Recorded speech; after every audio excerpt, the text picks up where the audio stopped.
So I've made a number of outdoor furniture, and the biggest question I have is, where do you put the cushion? Currently, I'm keeping the cushions in the house and they take up space. I don't think it's the most convenient place. I figured the best thing to do is to build an outdoor container where I can store the cushions inside it pretty close to the furniture.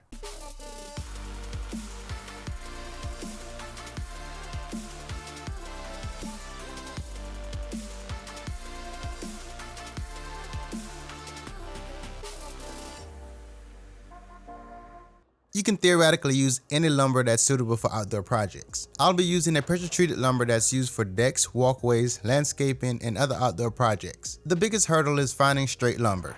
I like to shop when others are not shopping because I get a better selection. I'll pick up a few more things to check out and I'll be on my way. Now that I'm back in the workspace, I'll begin to cut the parts.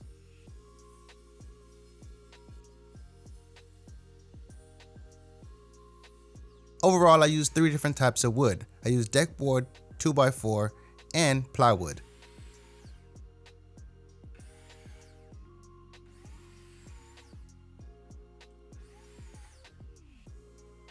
The 2x4s will make up the bulk of the frame. To make the side panels, I'll use 2x4 to frame the plywood. I need to make some rabbet cuts in the 2x4, so I'll line that up to the plywood and score the side of it. I'll use these reference marks to set the blade height and the spacing for the fence. Before committing to the 2x4, I suggest using a scrap piece of 2x4. This way you'll know the table saw is ready to cut. Not all the 2x4s were perfectly straight, so I did the best I could to keep it pinned against the fence. I cut along the face first, then flipped it and cut along the side to remove that section, creating the rabbet. They came out pretty good and they'll be used for the front and back panels. I made some additional adjustment to the table saw so I can cut the side panels. These require more work, but should make for a strong joint.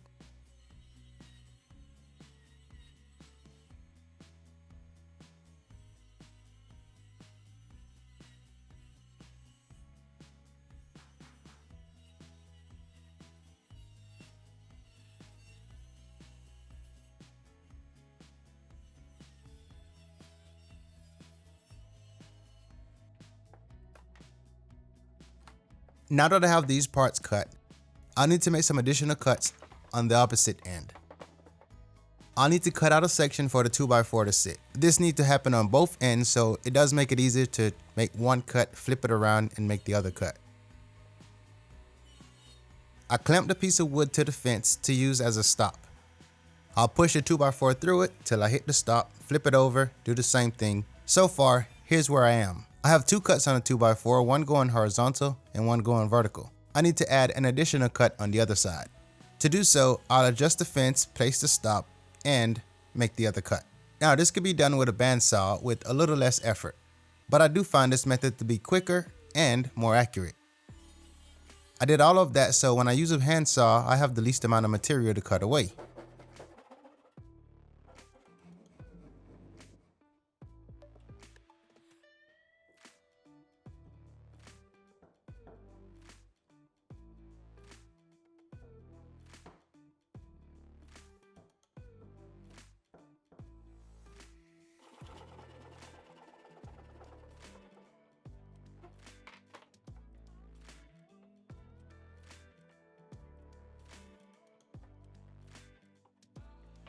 This is not all of the lumber, but this is enough for me to get started and start assembling things.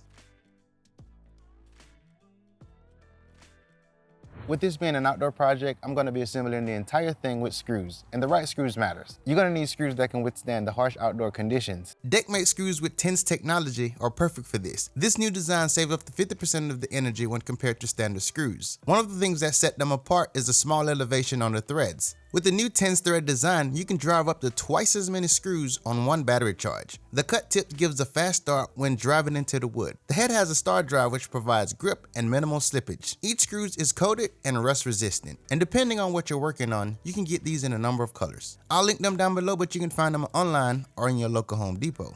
I'm going to start assembling things with the side panels. I laid out the 2x4 and sat the plywood in it just to make sure everything lines up like it should. It all looks good. Now I'll apply some wood glue within the joint. To make sure this is held up long term, be sure to use wood glue that is rated for exterior projects. With the wood glue applied, I'll set the plywood within the joint. Now I'll space the screws out and secure the plywood to the 2x4.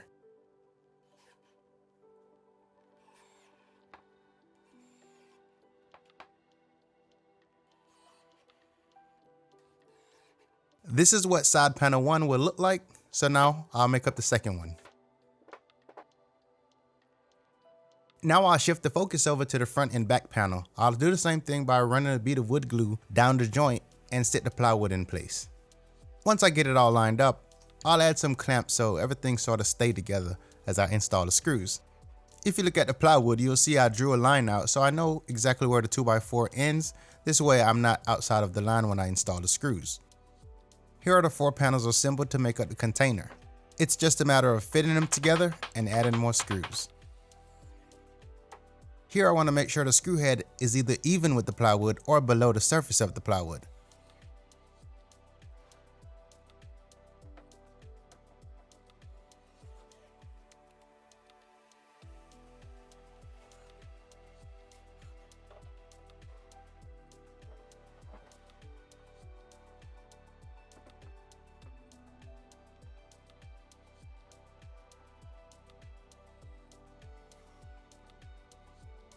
I'll switch to longer screws so I can go through one 2x4 and into the next.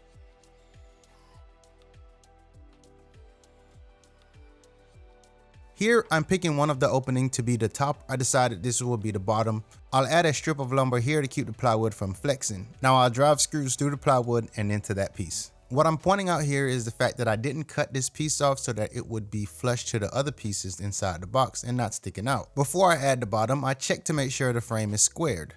This looks pretty good, but if it was out of square, you could push or pull to realign this frame. Now I'll focus on installing the screws for the bottom.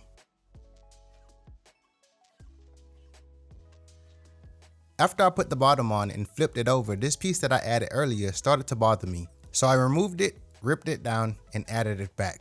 I feel much better now. Now I'll add this part near the top to make this section rigid.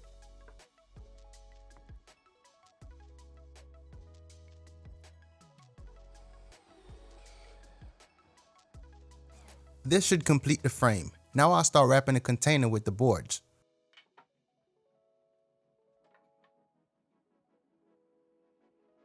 I'll drive in 2 screws per board near the ends, and the remaining screws, I'll attach those from the inside. I'll space each board approximately 1/4 inch, going all the way around. I'll repeat this step until I get all the way to the top.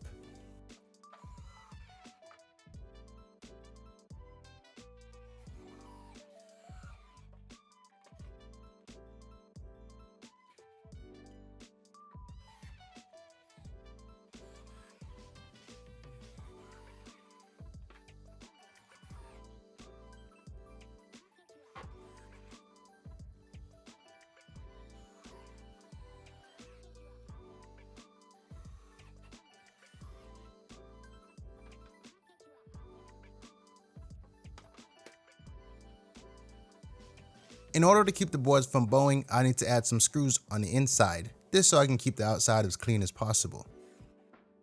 On the side panels, I install 1 row of screws going straight down the middle.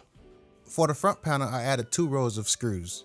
I didn't wrap the back of this because in most cases this will be pushed up against something and I wanted to keep the weight down. This box is pretty heavy. I ripped the final board so that it finished off even with the top of the container. This piece was slightly bent, so it took some extra effort. I connected one side, then pushed it down as I worked my way to the other end. As I was installing the final row, one thing I did was cut off the tip of the screw. That little tip was just enough so that it didn't exit out the board. Now I looked into a lot of storage containers online, and majority of them that's made of wood allows water to get inside, which I'm pretty confused about that part. So it was a challenge for me to figure out how to keep water out this box. Now I considered many options, but I ultimately settled on corrugated plastic. Now after I cut that down to size, I'm going to set it off to the side and lay out the panels for the top. Now I'll space these just like I did on the side. The way I have the lid laid out, this is the bottom facing up. Now I'll place the plastic panel on top. Then I'll lay out the frame on top of the plastic.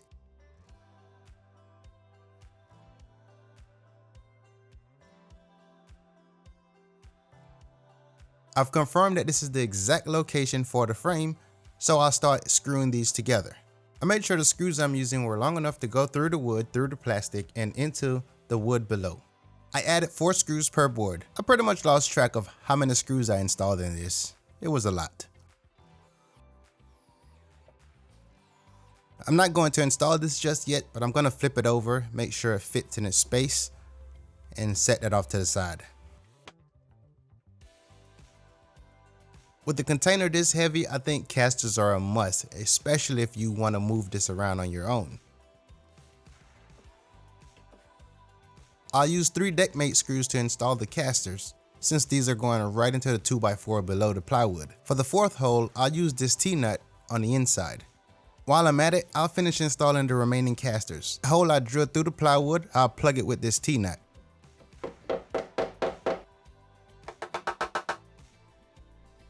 And finally, I'll add the last screw to hold the casters.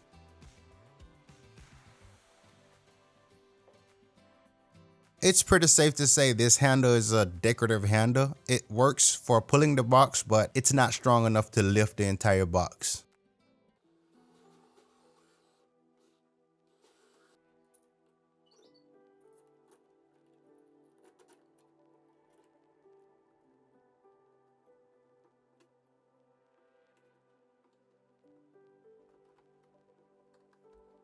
Instead of overhanging the lid or adding a handle to it, I decided to cut out a section so I can stick my finger in it and lift the lid.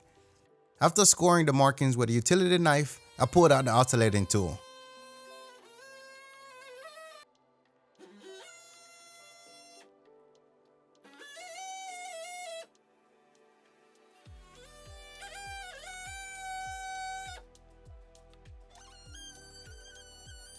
I wasn't even sure if I can pull this off without butchering it, but I have to say, this was my finest work using an oscillating tool.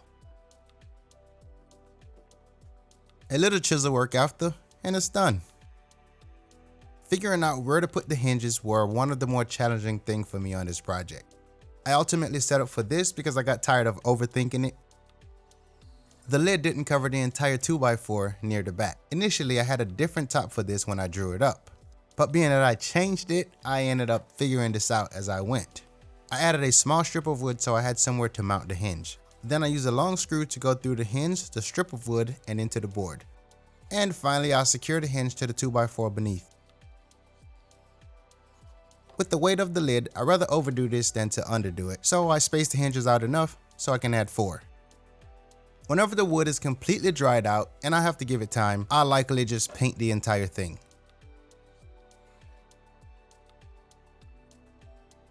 To install the soft closing hinge, I needed a bit more surface, so I added a piece of wood here, glued it, and screwed it. I installed the soft closing hardware on both sides and attached it to the lid. This ultimately became a failure because it wasn't strong enough to hold the lid. I suspected that, but I wanted to give it a try anyways. Now I have to find a different type of solution because the lid is just too heavy. In the meantime, I swapped those out for this type of lid support. While they are basic, they get the job done. It locks the lid in the open position. I'll paint this grip section so it blends in.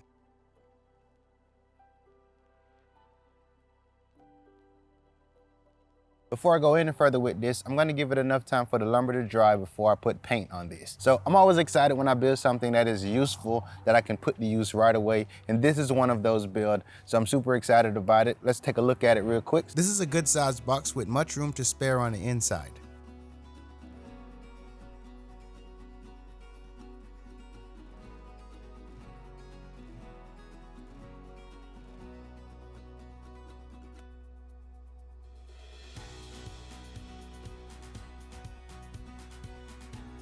While I designed this box to store cushions, the potential behind this is limitless. So whether you're storing your kids' toys, cushions, it's wet rated so you can blend it within your garden, place it on your deck or your patio, or anywhere outside that you need to be able to store things that you really don't want to get wet. There were a couple things that didn't necessarily work out as I planned, such as the soft closing hinge to let the lid down slowly. The other thing was the handle. Now I do like the handle, it's just not equipped for a box this heavy. And what I mean is you can pull the box with the handles, but you cannot lift it. And that is it for this one, guys. If you enjoyed this video, be sure to leave a thumbs up on it. And if you have any questions, be sure to drop them down below. In the meantime, if you ain't already, be sure to subscribe to the channel and turn on your bell notifications so you get notified when I post a new video.